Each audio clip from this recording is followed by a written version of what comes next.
Po, nandito po kami kay Kuya Aide. Bumalik uli ang lus-lus ni Brent.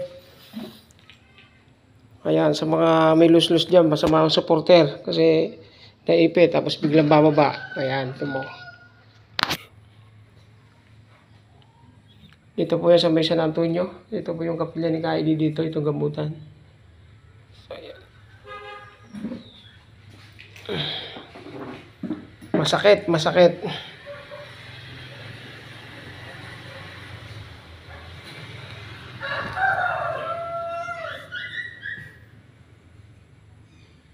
Mga ilang bisis yan, mamay idilutin. Ay ngayon, parang nag-umpisa ulit tayo sa tatlong rin. Tatlong session po ulit.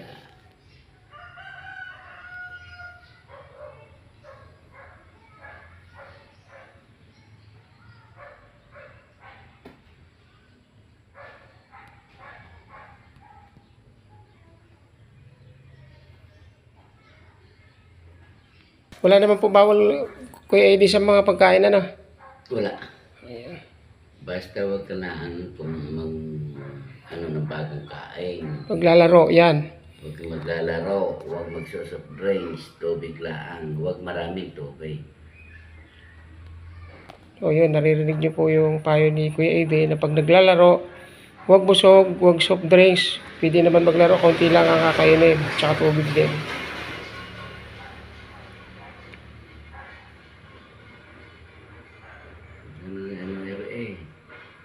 Mahirap Kung sa hospital ay talagang malaking pera ito.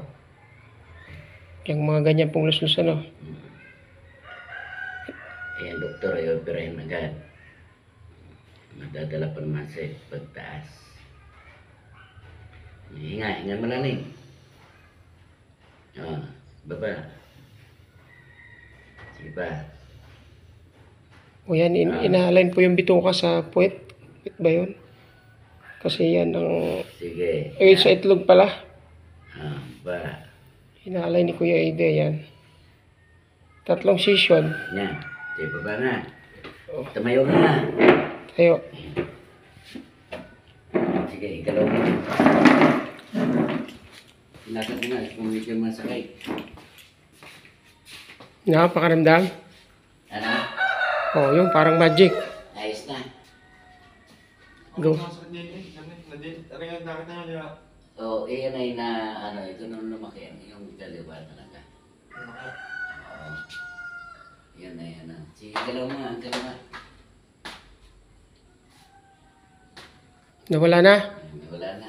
So yan, dito po yan. Si Kuya Aide gumagamot ng mga los-los dito sa San Antonio.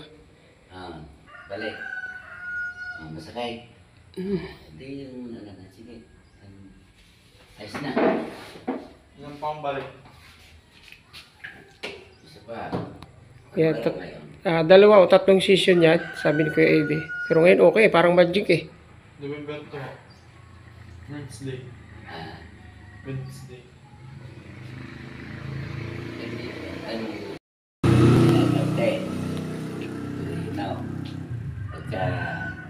Tapos noon, pagka inom mo, pwede ka na uli maglaro. Basta kakaunti lang ang inumin ko, ikay maglalaro. Mga tatlong lag-off pwede na ngayon. Oo. Kung ano pa palibas uhaw laan. Kung sisirin mo agad yung yung ganito, mo yun, yung uubusin ay hindi pwede, na ikay hindi pa napapae, ay puno ang pantog mo, ang iba ay sa baga.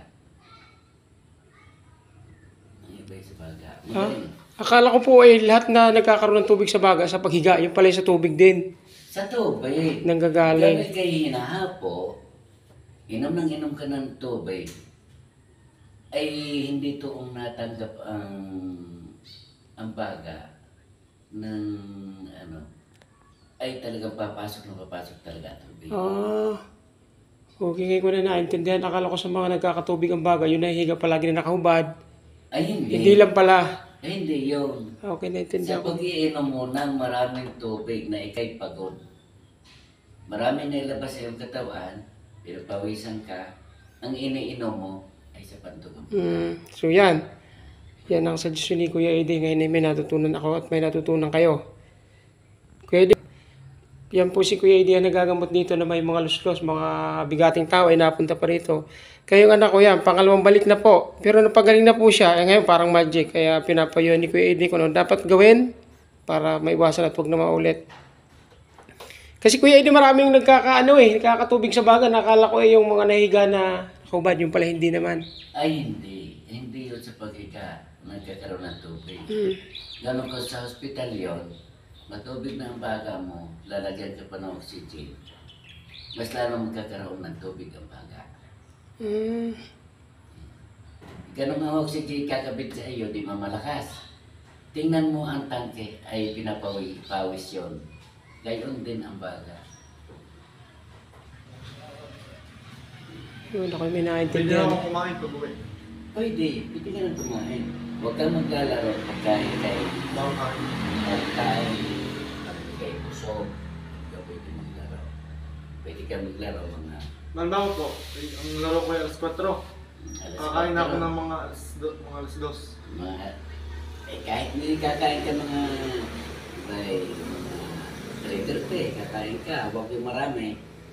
Pwede ka maglaro ng alas 4. Pero ang tubig mo, tapos ng pagkain, kalating baso na.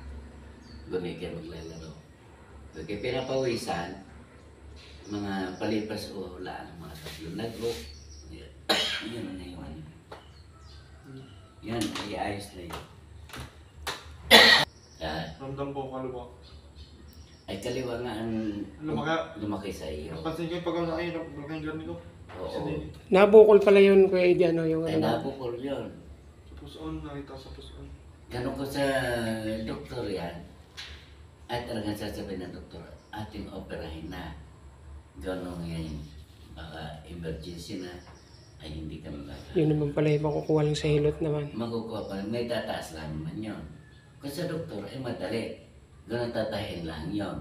Pero, mga 1 taong ka pa bago ka makapagpapalit. Parang bubutasin, tatanggalin yung tubig doon. Ay hindi ito, bito ka yan eh. Bito ka. Oo, di i-adjust yan.